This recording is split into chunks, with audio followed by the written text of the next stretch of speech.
We have been offered a glimpse into the defense's strategy in trying to sow the seeds of reasonable doubt for their client Brian Walshe in the murder of his wife Anna Walshe, and that apparently is sudden unexplained death syndrome. Let's get into it.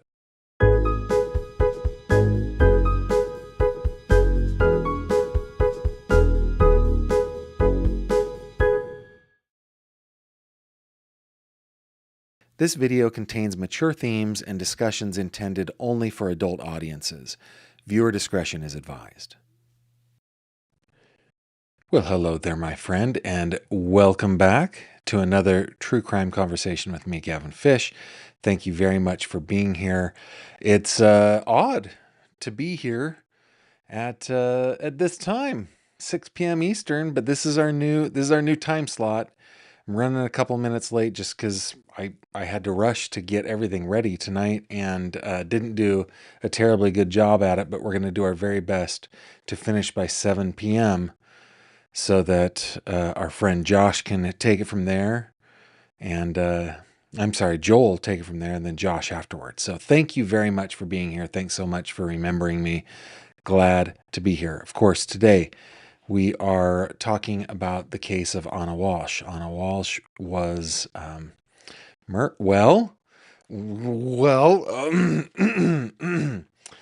Walshe was last seen around New Year's Day of 2023. And the prosecution says she was murdered. Her husband, Brian Walshe, is on trial. Today was the first day of the trial out there in Massachusetts, and the defense is sowing a completely different story. So we're going to get into that, plus a couple other things, but why don't we start first with headlines?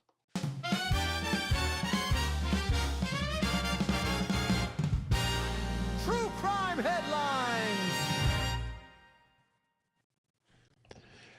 You know, what's funny is I didn't get them ready here. We got to bring them up here so I can... Got to hit the right buttons here. Couple of things, man. Okay, both headlines today are coming from CrimeCod, my true crime website, because there are no new headlines with all the cases that we're following. Not seeing anything in the news, anything new anyway, but we do have a couple of very interesting cases. First one out of Utah, and we're talking about this one over on the Fish Tank on Facebook, and you're always invited to join us on Facebook in the Fish Tank, okay?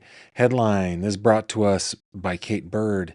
Utah father charged with child abuse after blizzard rescue. Salt Lake City, Utah is our dateline. A Utah father previously hailed as a hero after being rescued with his 3 children during a blizzard is now charged with felony aggravated CA and torture. In October, Micah Smith, 31, took his 3 young children on a hike in Utah's Big Cottonwood Canyon. Okay, so in Salt Lake City, there are 2 canyons that... Okay, Salt Lake City is right up against a Rocky Mountain range they call it the Wasatch Front, right? And there's one canyon that you can go up through. I-80 goes through, and it makes it all the way to New Jersey, not quite to New York City. And then south of that, there are 2 canyons that go up into the Wasatch Front. One is called Big Cottonwood Canyon. One is called Little Cottonwood Canyon. They are notorious for their weather, and they're terrific places to go skiing. Okay, I think that's really all you need to know for this story. So they went up into Big Cottonwood Canyon. What began as a family outing quickly turned into a 24-hour ordeal when they became stranded in a snowstorm. The Big Cottonwood Canyon hike is considered dangerous and unsuitable for children, as reported by Fox 13. The trail is steep, strenuous, and often exposed to harsh weather, making it a route recommended only for experienced hikers. A powerful storm struck as Smith and his children reached the summit. The group, his 8-year-old daughter, 4-year-old son, and 2-year-old son, were reported missing during the hike. According to Salt Lake County Sheriff's Office, rescuers found the family roughly 600 feet below the summit, huddled behind a boulder and using sticks to shield themselves from the wind. Authorities said the youngest child had fallen, struck his head, and appeared dazed when they arrived. Court documents allege Smith put his goal of reaching the mountain summit ahead of his children's safety. Charging documents accused Smith of acting with extreme selfishness and being ill prepared. Authorities said the children repeatedly told him they were cold, exhausted, and wanted to go home. You can read the rest of that over on crimecod.com. You know, anytime one becomes, and I don't know this person, right? I don't know that this is the case, but it just feels right to me. When you become so, I guess, extreme about a thing, about good things, right? Hiking out in the wilderness is a wonderful, beautiful thing. But if you're taking an extreme hike with your 2-year-old, your 4-year-old, and your 8-year-old, you've gone a little far. And yeah, this one sounds to me like a guy that it just needs to be shaken awake. Just, dude, wake up. This is the dumbest thing ever. All right. So we'll see how that shakes out. On the other end of the country, let's go to Florida. This one also brought to us by Kate Bird. Florida mom charged after 10-year-old daughter vanishes in June. All right, Dateline, Fort Lauderdale. Authorities are searching for a 10-year-old girl. Another missing 10-year-old. Oh no. Authorities are searching for a 10-year-old girl last seen with her mother 5 months ago at a Florida mall. Oh, where the mother was later arrested on a child neglect charge. Oh.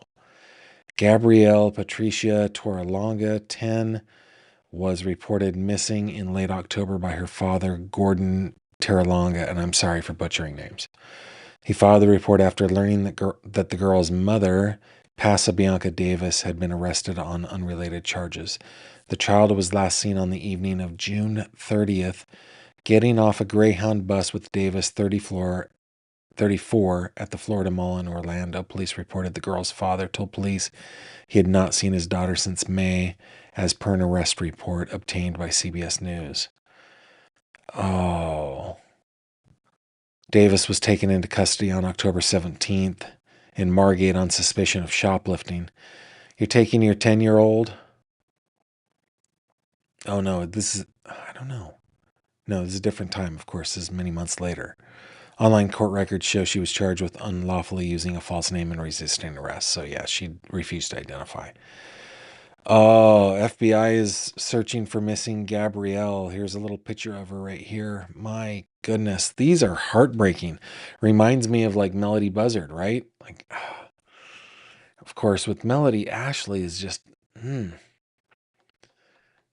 I just don't know. I just don't know about these parents, man. Does there need to be a test? Does there need to be a test? And this is tongue planted for a million cheek here, guys. But does there need to be a test for parenthood? Do you have to, it could be multiple choice. It could even be open book. But sometimes I just feel like there needs to be a test to qualify oneself for parenthood. Of course, now having said that out loud, Kimberly and I were 25 when we had our first child. And she definitely would have passed the test. But me, questionable. Questionable. Those are your headlines.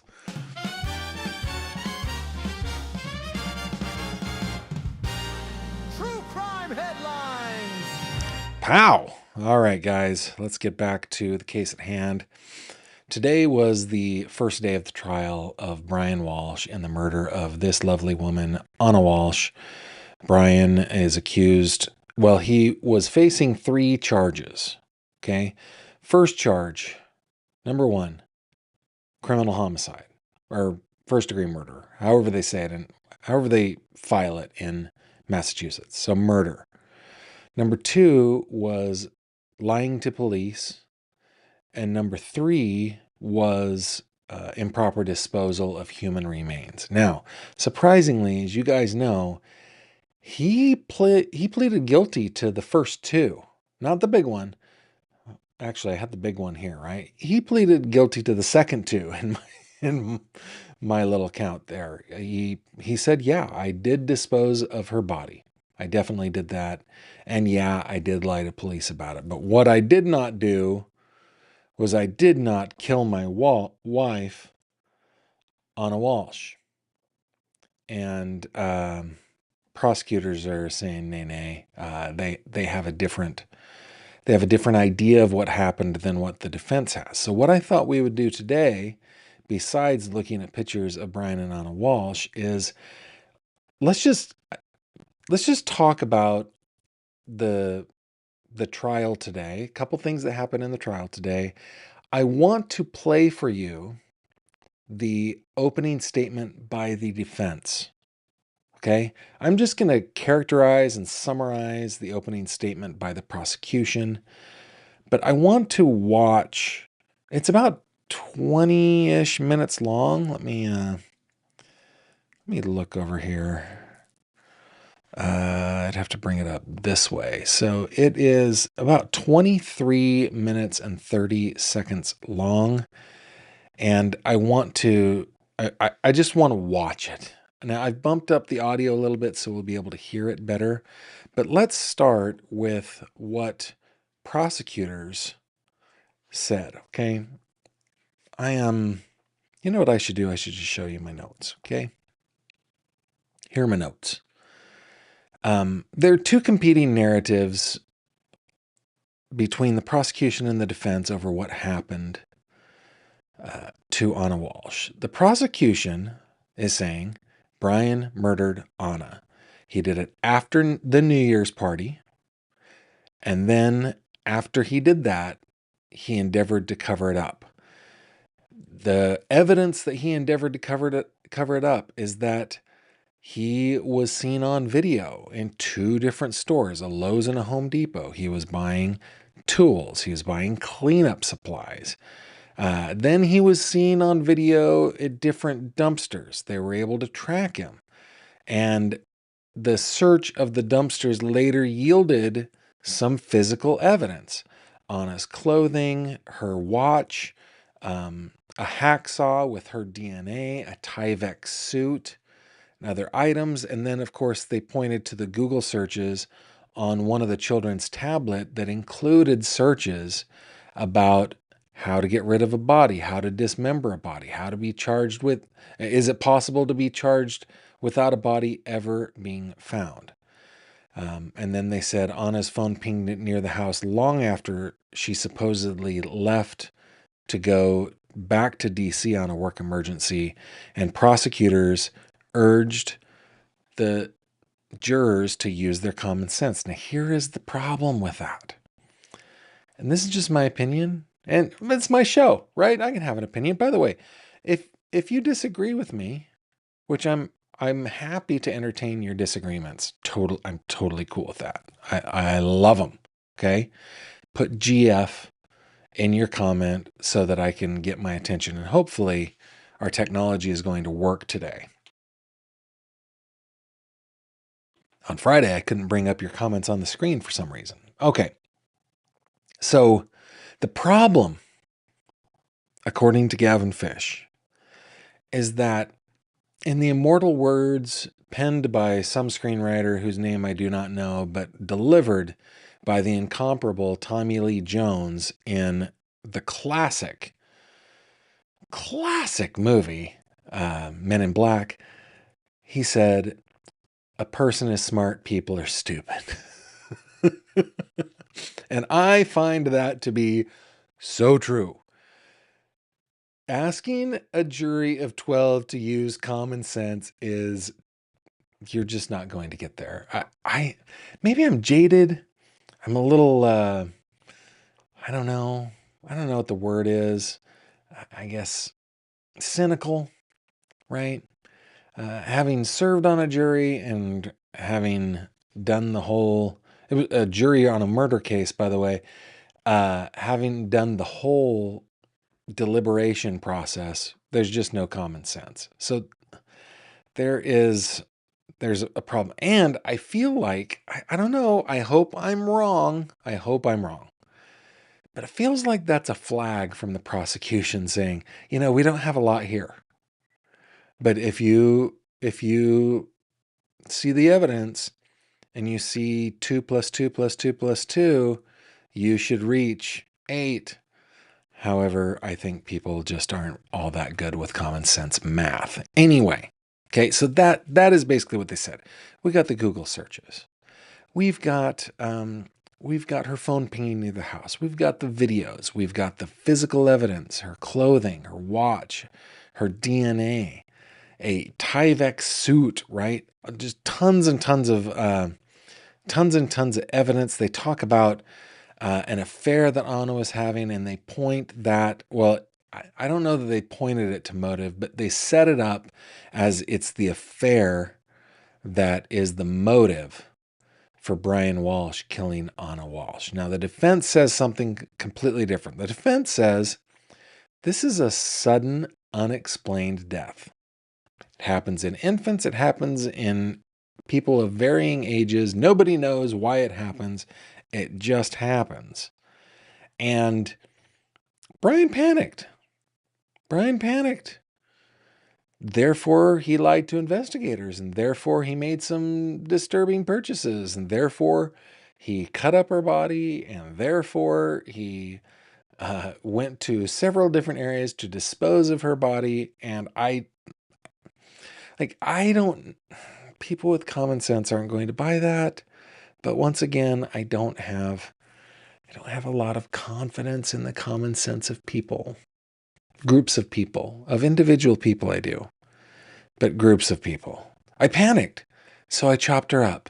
I'm a loving husband. I'm a loving husband. The guys, listen, I'm a loving husband, okay? I'm a loving husband. If I were to roll over in bed and bump into my snuggly bear, my sweetie pie, my one and only, and find her cold and mort, then I don't immediately go to myself, what tools do I have to cover this up? Come on. Now, the defense said he did this because he was so afraid of losing his children. He had federal charges against him, and he could be going away to prison. What would then happen to the children? That argument doesn't hold water for me because if she's dead, what will happen to the child? Come on, right? Right? Am I right? Let me see if I am in sync with you guys. Don't forget to put GF in your comments. Doesn't look like you are. Doesn't look like you are over here. See if there's... Mooney is saying Anna was in her 30s. There's absolutely no way. Content Angel was saying a brilliant woman. She was incredible. Just Ducky saying, yeah, don't call an ambulance or anything. Right. Right. Michelle Crawford says the defense is full of themselves. Now, listen, I am just going to respectfully just quibble with you, okay, Michelle Crawford? Cam1DM, which I'm sure means something very important. When I watch these trials, I know that sometimes we get a little bit heated and we think about, like, oh, that is the dumbest argument. What a terrible, that attorney, I can't believe they made that argument. But their job is to make the argument. Their job is to plant the seeds. And we want them to do a very, very, very good job, just to protect each and every member of our United States from malicious prosecution, false imprisonment, and the like, right? We want them to do a good job. So I'm not angry at, or even, and I shouldn't even call this a quibble. I don't know if you are either, but I don't feel like they're full of themselves. I feel like they're like, all right, here's the case we've been looking at for 2 years. We don't have a lot of options here. Here's our best case scenario. And they're putting it forward. That's what I think. But that's just me. Let's see. Just keep on. Yeah, the comments, guys, from headlines, just crazy. Too many kids disappearing, says Enchanted Paws 78. Yeah. Let's see, keep going, scrolling down. See, I'm not seeing any GFs in here. Enchanted Paws also says Brian was proper punching above his weight with Anna. What on earth did she see in him? In fairness to Brian, again, professional quibbler here, right? In fairness to Brian, most of us are punching above our weight. It's very uncommon for me to see a couple who is happy or unhappy for that matter, where I say to myself, boy, did she marry up. I can't think of a time that I have ever said or thought that, but that's just me. That's just me. Love the Men in Black. Yeah, Men in Black's amazing. I don't know who wrote that. I don't even know who. I know it's based on a graphic novel or a comic book or something. I don't know. Yeah, Poppy Fields just starting. What, SUDS like SIDS, but for adults? Yeah, sudden unexpected death syndrome is what they're saying. All right, so I don't want to belabor this all that. Here are a couple. Robin says Brian's excuse is one only a mother would buy. Content Angel, why are the charges federal? Okay, there are federal charges. There are different charges. Not in this case. This case is a state charge. Most murder cases are state, right? It takes very specific. It takes a very specific set of circumstances to get a federal murder charge. Now, Brian Walshe has been accused of fraud for fraudulently passing as real Andy Warhol paintings. And so there are federal charges about that. Anyway, Scotch Mom says the defense attorney was so dramatic. Yes.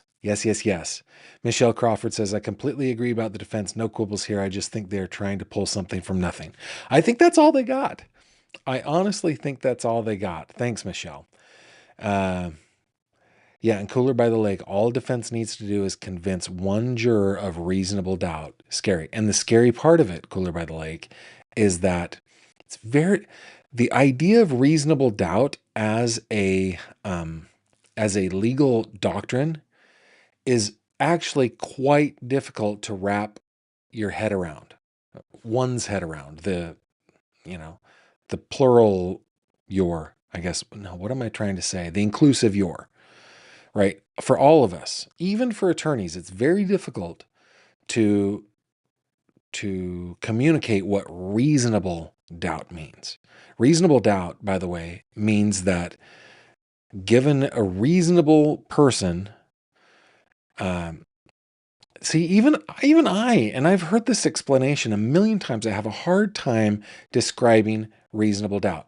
It is something that would make a reasonable person change their behavior given a new set of circumstance or given a new piece of information. Would it make a reasonable person change their behavior? That's kind of how I see it. But anyway, and Content Angel, of all artists, Warhol, the most commonly recognizable works. I know, use somebody who most people don't know. Use Basquiat or something like that, right? Like somebody most of us don't know. And I pulled that one out of thin air just because Sandy Greenberg, Basquiat.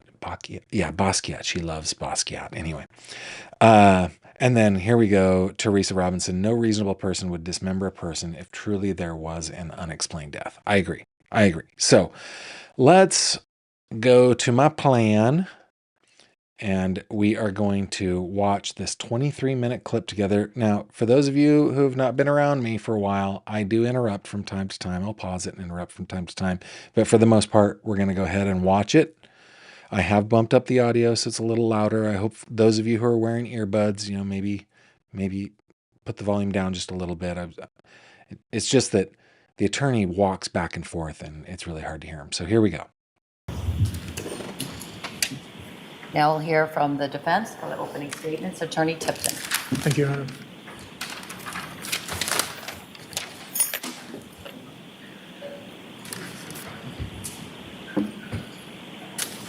Brian Walshe lied to the police.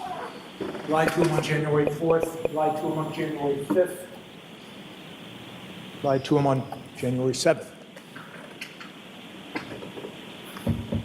Brian Walshe went to Lowe's and bought tools. Brian Walshe went to Home Depot and bought tools. Brian Walshe, beginning about 4:54 a.m., began a frantic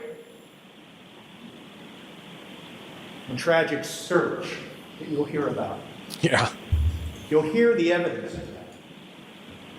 You will hear evidence that those searches evolved from how best to dispose a body to even darker subject matter. Yeah. As he wrestled with the fact that Anna Walshe was dead. Wrestled. That evidence that you will hear will be hard to understand, but it is true.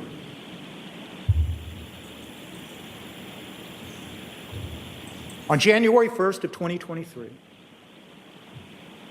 Jim Mutlow left the family home of Brian and Anna Walshe sometime between 1 and 1:30 in the morning. Anna and Brian Walshe continued to celebrate the New Year's. They went upstairs to the bedroom. About an hour later, you'll hear evidence that Mr. Walshe got up, went back downstairs to clean the kitchen. Okay, now here is my first real quibble, okay? It's New Year's. They have a little party. A friend comes over, and he leaves around 1:30. They go upstairs. Now, if I'm going downstairs at 2:30, I'm telling you it is not to clean up the kitchen. Who does that? No, if you're tired and you're calling it a night, you're going to go to bed at 1:30 in the morning, which, I mean, let's just face it, okay? I stayed up as a younger man for all the parties, had a great time. In fact, one of the most, one of the best nights, early mornings of my life was when I was a teenager, and I wasn't. Yeah, I was still a teenager, and it was New Year's, right? I could have stayed up till 6 or 7, but as an older dude, I'm not going down to clean up the kitchen. I'm snoozing it off, especially if they had any alcoholic adult beverages or anything like that. So he's claiming that he went downstairs to clean up the kitchen, already a red flag for me. This story is bunk to me as a juror. As a member of the jury, I'm to clean up the kitchen? Who does that? Nobody does that. That's not even reasonable to think. You're already lying to me. You'll see evidence that he looked at his email. You'll hear evidence that he then returned to the bedroom, intending nothing more than to crawl into bed with Anna Walshe, the woman he loved. When he entered the bedroom and began to get into the bed, he sensed something was wrong. You will hear evidence that it made no sense to him. But he nudged Anna, his wife. She didn't respond. He nudged her again, a little harder. She didn't respond. He nudged her now in a frantic and panic reaction to where she actually rolled off the bed. You'll hear evidence that now he is panicking and he doesn't understand what has happened and what is happening. Mm-hmm. It didn't make any sense to him. It didn't make sense that somebody that he had just been with and enjoyed New Year's Eve into New Year's Day would suddenly be dead. Not innocent. You will hear evidence in this case of sudden, unexplained death. You will hear evidence that it is real.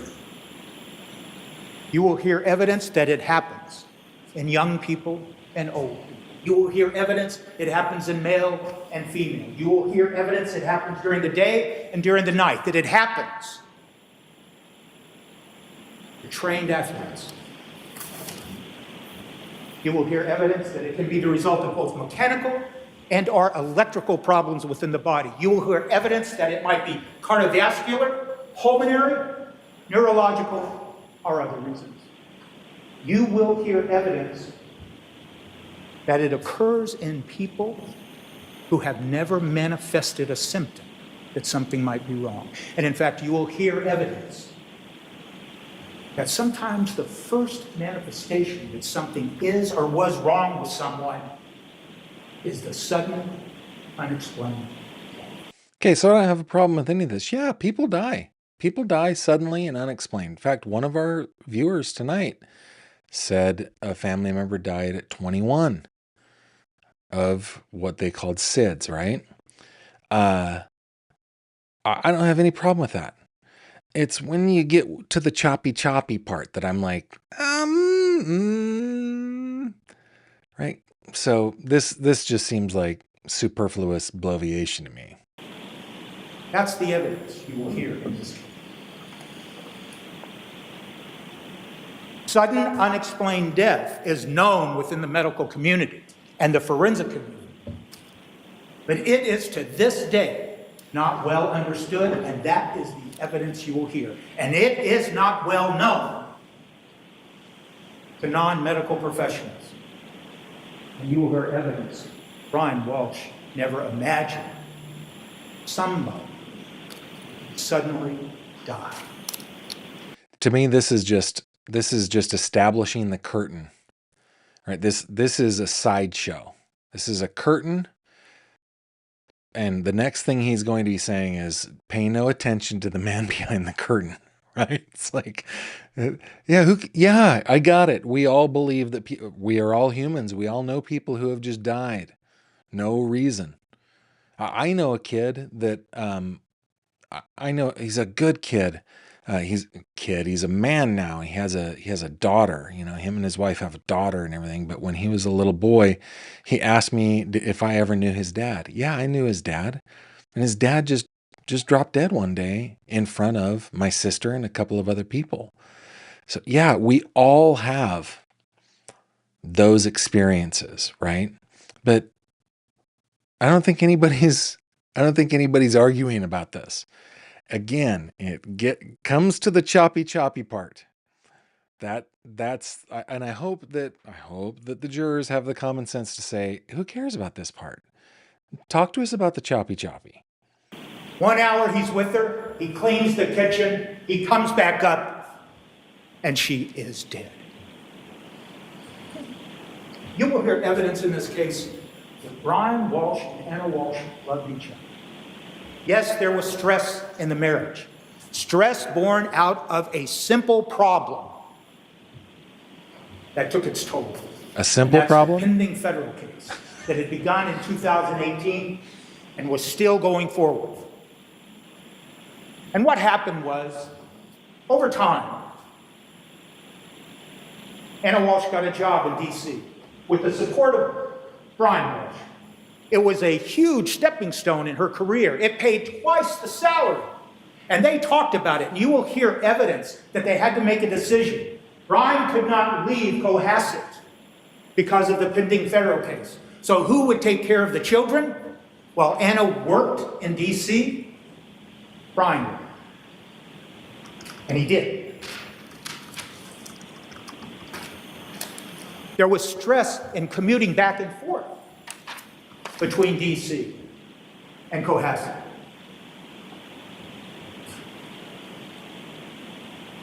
Brian Walshe experienced that stress too. And Anna Walshe and him talked about it. They talked about it on Christmas Day of 2022. And that's what the evidence will be. Yes, there was an affair. You will hear evidence of an affair. An affair does not make someone a bad person, does not make someone a bad mother. Make no mistake about that. But yes, there was an affair, not between Brian Walshe and anyone, but between Anna Walshe and William Faster.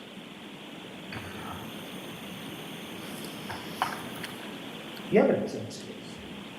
Notice how he is working very hard there. I'm surprised there wasn't an objection there, but working really hard to, I guess, to make the jury sympathize with him. Yeah, Anna, she just died, and we're all so sad about it by saying, yeah, there was an affair, but that doesn't make her a bad person, right? He's trying to gain the sympathy of the jury there.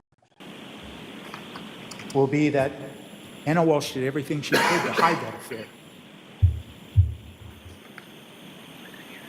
That she did not tell her closest friends, her confidants, some of whom lived in D.C., the same person, Alyssa Kirby, that she spent December 29th with, drinking and talking about her life. She hid the affair. William Faster will tell you that he was unaware of any plans of Anna ever telling Brian about the affair. William Faster will testify that they behaved differently in public in D.C. to make sure there was no appearance of the affair. William Faster will testify that Anna Walshe told him she would be devastated if Brian ever learned about the affair.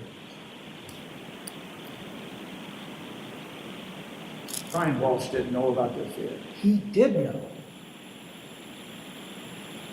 Anna Walshe had a crush on William Faster because she told him. And he did not react in a jealous way. And you will hear evidence that over the close to decade that these two people were in love, and all you have to do is look at the evidence and the photograph you'll see of Anna Walshe. And the evidence will establish she is a beautiful woman. And it was not unusual for her to comment to Brian, I had some man look at me today. I think he liked her. That didn't upset Brian, not over a period of 10 years. And when she told him that she had a crush on William Faster, the man who had sold them the $1.3 million townhouse in D.C., it didn't upset Brian. He trusted her.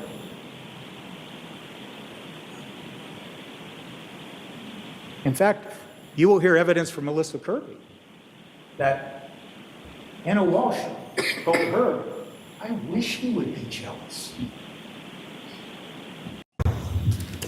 Sorry guys, I just made a mistake there. William Faster will tell you that he was unaware of any plans. Let me skip ahead to where we were. I think he liked her. That didn't upset Brian, not over a period of 10 years. And when she told him that she had a crush on William Faster, the man who had sold them Sorry about that. the $1.3 million townhouse in D.C., it didn't upset Brian. He trusted her. In fact, you will hear evidence from Alyssa Kirby that Anna Walshe told her, I wish he would be jealous.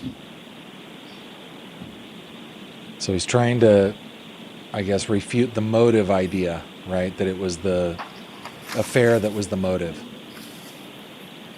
You will hear evidence that there was no financial issues or problems. Anna Walshe had just got that job in the early part of 2022 that paid close to $300,000 a year. They owned that townhouse in D.C. It was worth over $1 million. They owned whole life insurance policies on their sons in the amount of $1 million each. Whole life that you will hear you can borrow against if you need cash. You will hear evidence that Brian Walshe's mother gifted them money, and actually you'll hear from the landlord of the home that they were living in at the time that Brian was living in, taking care of the three boys, while Anna worked in D.C., that it was his mother who was paying the rent, because that's what grandmothers do.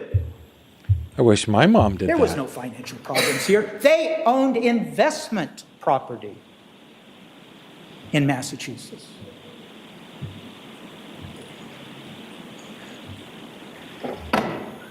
Yeah, when it comes to the audio here, guys, I have the benefit of being able to take Court TV's feed and bump it up a little bit. That's why. I'm really appreciative of Court TV of live streaming The this. evidence in this case is that Brian Walshe loved Anna Walshe. You will hear that she spoke of him in glowing terms to William Faster. That she said, "I want people to see the Brian that I know."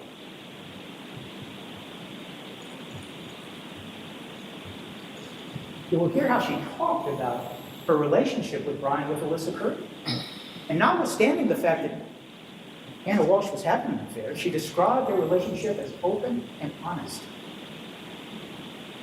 He believed their marriage was open and honest because he loved her.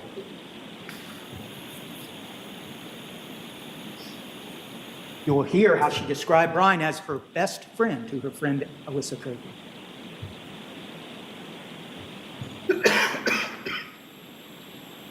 You will also see evidence of text messages that you may use to determine for yourself if there was love between these two individuals. The importance about those text messages that you'll see is simply that they're dated. The ones you'll see are dated beginning December 25th of 2022, 7 days before New Year's Day. On 12/25, Anna Walshe and Brian Walshe are texting each other, and she is sending him 7 properties, listings, primarily out of Zillow, 7 listings of properties in the greater DC area, Bethesda, Annapolis. They're searching for future investment properties for the future. You'll see that, and you'll hear evidence that then she comes up to celebrate Christmas with Brian and their 3 beautiful boys. You'll see on 12/27, now that she's back in DC, these text messages between them. And they're talking about one of their properties. And they're talking about the fact that it, in fact, sold. So now they need to figure out what to do with the proceeds.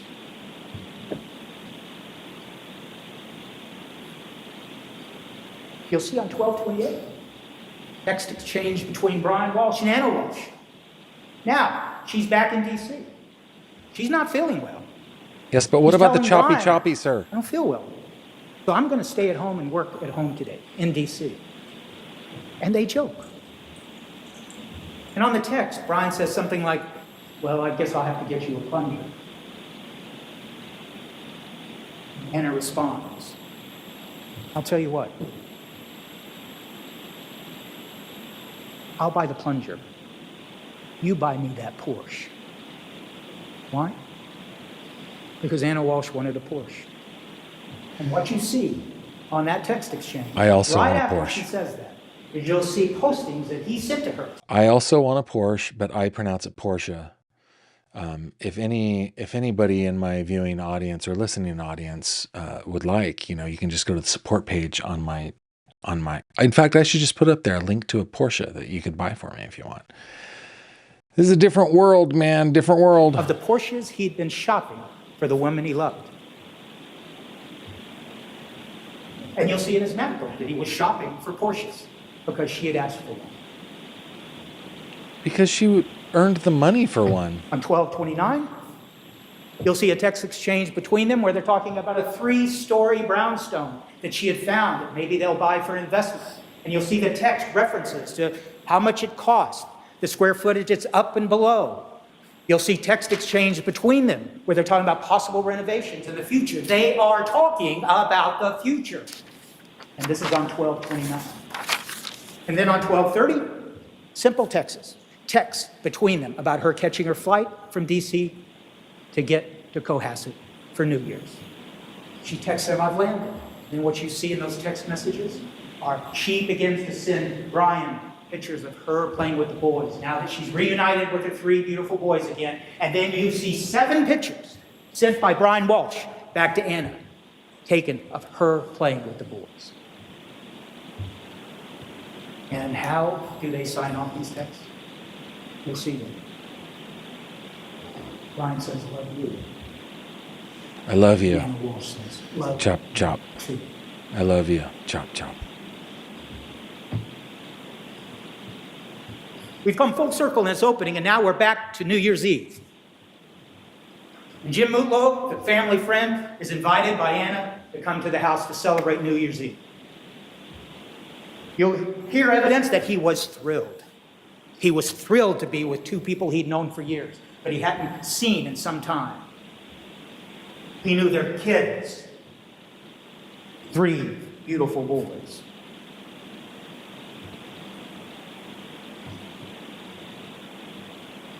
He'll describe how when he drove up in the driveway, Anna Walshe ran down the driveway in her heels, no coat, on a cold winter day to hug him. And then what happened? They all went into the house. And what was occurring in the house? Brian was cooking New Year's. He was feeding them as they all talked for 4 to 5 hours. And what were they talking about? They were talking about the future. They were talking about investments. Anna Walshe told a story about how Brian had found a ring for her and the whole adventure of finding the ring and buying the ring. And she talked about it in glowing terms when she talked about how... As I listen to this, I just think of the luxurious and flowing curtain he is building here. There's nothing. I have nothing but respect for this guy. He's a good attorney, and he's doing his job well. But all he's building right now, he's weaving a curtain, a thick, velvety, luscious curtain that he's trying to hide the facts of the case behind. That's all I see. Brian did that.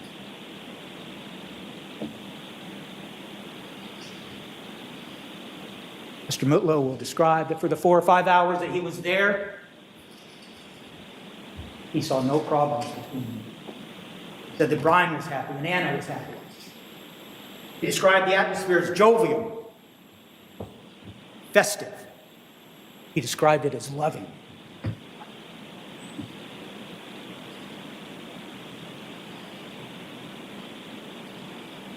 As adults do for New Year's Eve, they celebrated with wine and champagne. Oh, okay. So why is he doing the dishes at 2:30 in the morning? You will have that box, or at least photographs of that champagne box, where they signed it. I'm hoping that box had bottles And inside what of Anna it. signed on that box. Not like a bag. It's champagne. It would be pressurized. I'm She being a wrote, snob. let's make 2023 the best one yet. She went on to say, courage, love, perseverance, compassion, joy, and signed it, love, Anna. Nothing was more important to both Anna and Brian but those 3 beautiful boys. They had talked about the problem of the federal case. It was stressful. I bet. When you heard in the Commonwealth's opening the reference to a divorce search, please understand that the other evidence will be that that singular search occurred between conversations between Anna and Brian about the sale of their property. You'll see that that search occurred about 8:30 on 12/27. And why is that important? The evidence will show that the only time Anna Walshe talked about divorce with William Fastow, she talked about it in terms of Brian and I attempting to preserve the family assets. I think so, Teresa. Why is that important? Because yes, there was $400,000 of restitution that was going to come due. And yes, Brian may have had to go to prison for some time. And what did that mean? It meant that there was going to have to be arrangements Not just to pay the money, which wasn't going to be a problem, but the boys had to move up to D.C. because Brian could no longer take care of them. And there would be all that added expense. And they went so far as to talk to Robin Howe, their nanny, their babysitter, and asked her if she would consider moving up. So there were expenses. So when you talk about preserving the family assets, you have to decide, how is it that I make sure, how is it, as Brian Walshe will tell you, how is it that I make sure that my wife and my 3 sons are financially secure if I have to go to prison for a day, for a week, for a month, or for years? That's what they were talking about. And in all of the other digital data that the Commonwealth has been poring over for 2 years, you will not hear evidence of any other conversations about divorce. And you won't hear it from William Fastow. In fact, William Fastow will tell you he had resigned himself to think Anna Walshe was never going to leave Brian, father of their children.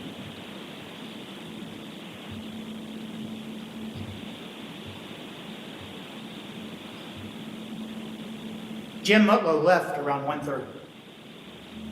Brian Walshe and Anna Walshe went upstairs. He went back down to the kitchen about an hour later to clean it up. To clean up the kitchen And after then consuming adult beverages. Unimaginable. Now, it didn't make sense to Brian Walshe. It was confusing. He never thought anybody would believe that Anna Walshe was alive 1 minute and dead the next. And all he could think about were those 3 boys. What would happen to their 3 boys now that Anna is no longer here? What will happen if they think he did something bad to Anna? Where will those 3 boys go? And so, he told the story. He told lies. He tried to hide. So Oh, he could look hang how on to he's their constructed this. That's good. That's good construction. He's coming back to what he opened with. That's good construction of a speech. Brian Walshe never killed him. Brian Walshe never thought about killing him. Never think about that. Brian Walshe is not guilty. Okay. All right. We're running out of time, so I'm just gonna quickly give a little recap. Okay. After the opening statements, there was one witness of the day.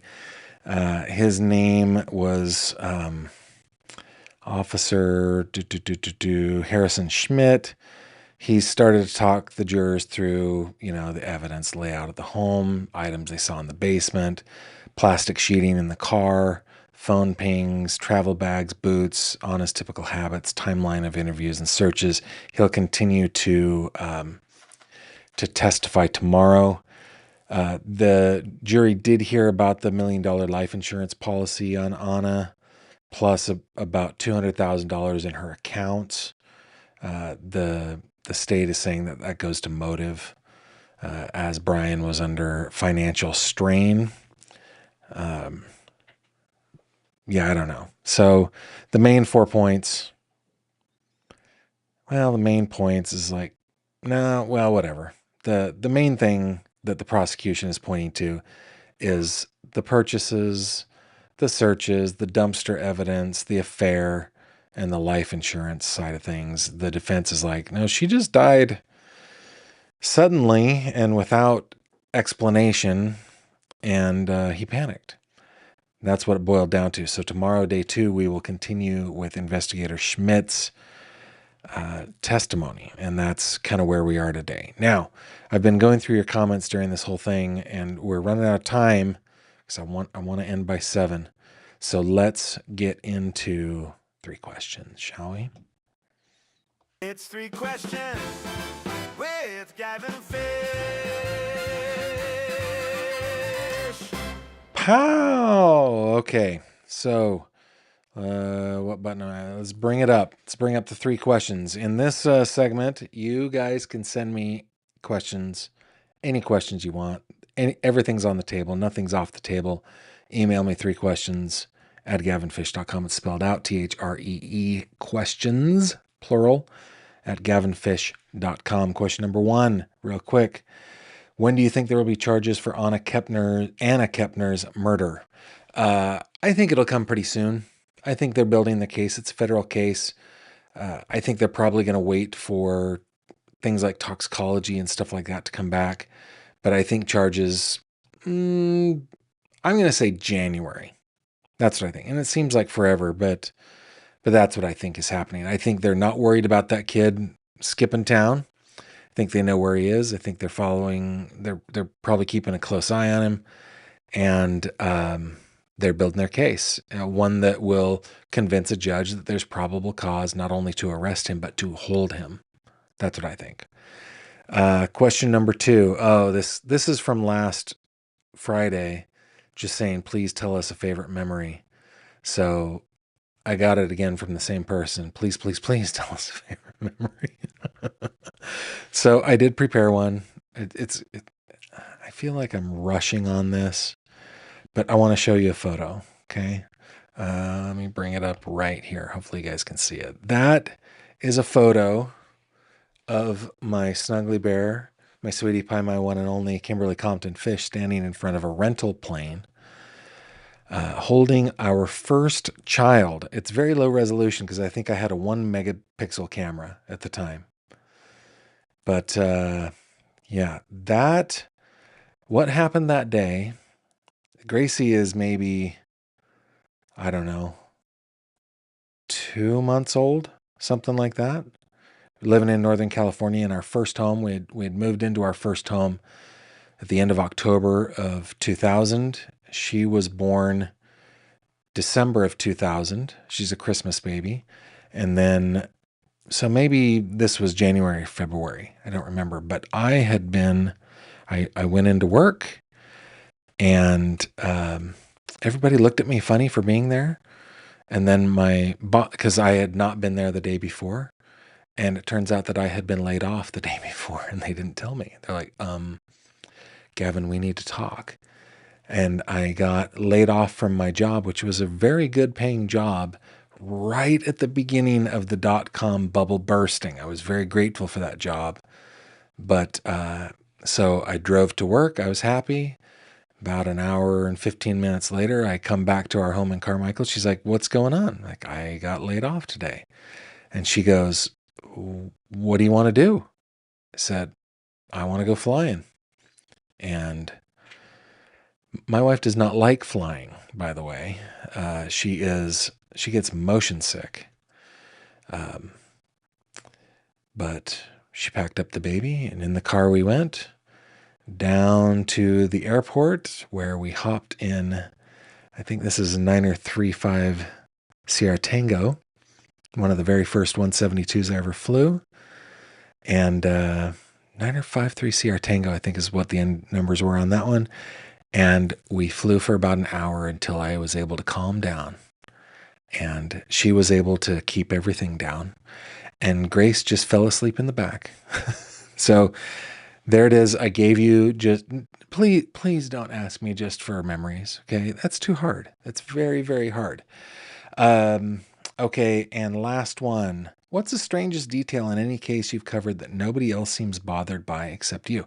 Oh, I know exactly this case because I thought about this when I was making this. Okay. There was a case in Venango County, Pennsylvania. It's one of the 3 counties that I cover for my job. And it was a murder trial and I was covering it. And it was interesting because, at least 3 members of the jury were people that I knew. I wouldn't say we were friends, but we were well acquainted. And, during that trial, the defense said that it was self-defense. And the prosecution said it was not self-defense, it was cold-blooded murder. And they pointed to it was a shotgun was pointed at the victim point blank.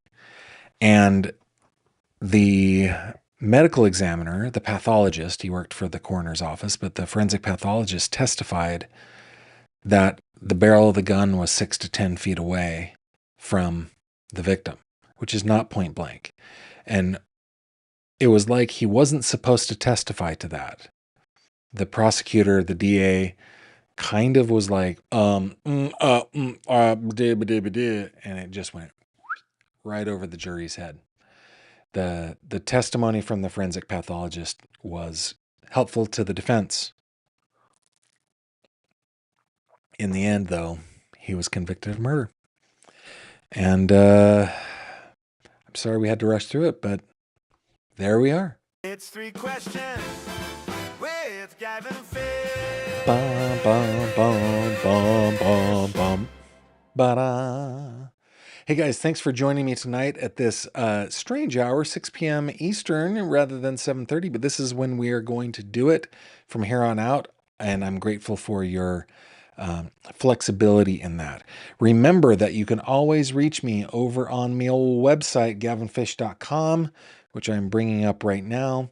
That is, if you click on this little icon right there, that will take you to a place that you can contact me. Also, if you click on the little fishy, that will take you to the fish tank. Where we are officially 5,800 members strong. If you're on Facebook and this is your thing, you are cordially invited to join us over there. My little sister Tiffany is the admin now, and she's doing a great job, and I'm glad that she's doing that. With that, guys, thank you all for being here. Thank you to the mods for keeping it classy. This is the best chat on YouTube. And I bid you adieu until tomorrow, 6 p.m. Eastern, when we shall meet again. Until then, take care of yourselves. Thank you very much for watching this video. If you liked what you saw, please consider subscribing. And if you have any questions or comments, please leave them below.